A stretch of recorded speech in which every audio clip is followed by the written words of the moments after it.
Dive deeper in today's primary elections and former President Trump's influence. So joining us now, Niall Stanage, White House columnist with our partners at The Hill. Niall, great seeing you.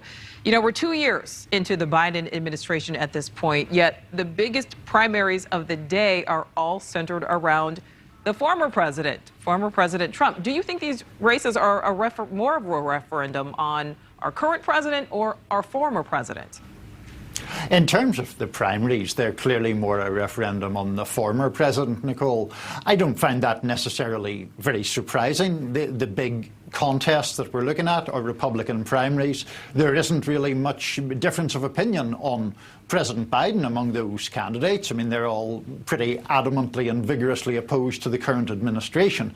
So the gradations of difference between these candidates have largely to do with their attitudes toward former President Trump, much more than a gradation or notch or two of difference, of course, between, say, someone like Liz Cheney and someone like Harriet Hageman. There's a massive gulf there between their attitudes toward the former president. All right, now, so let's talk about the current president. Obviously, the Inflation Reduction Act signed into law today by President Biden. Does this rise to the level of being this administration's quote-unquote signature legislation? It could do. It is certainly a big antidote or rebuttal to the argument that the current president hasn't been able to get much done. And it is the latest in a series of rebuttals to that argument.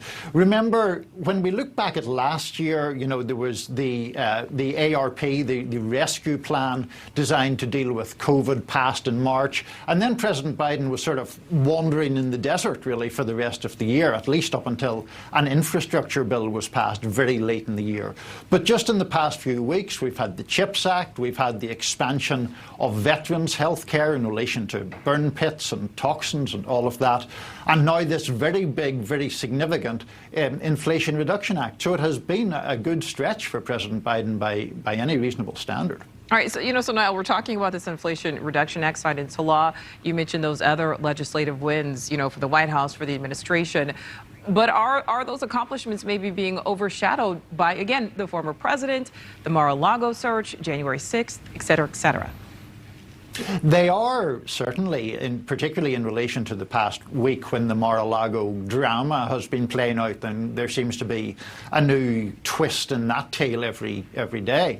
So on one level, I'm sure that the White House is frustrated that the passage of the Inflation Reduction Act doesn't pack more of a punch in terms of media coverage.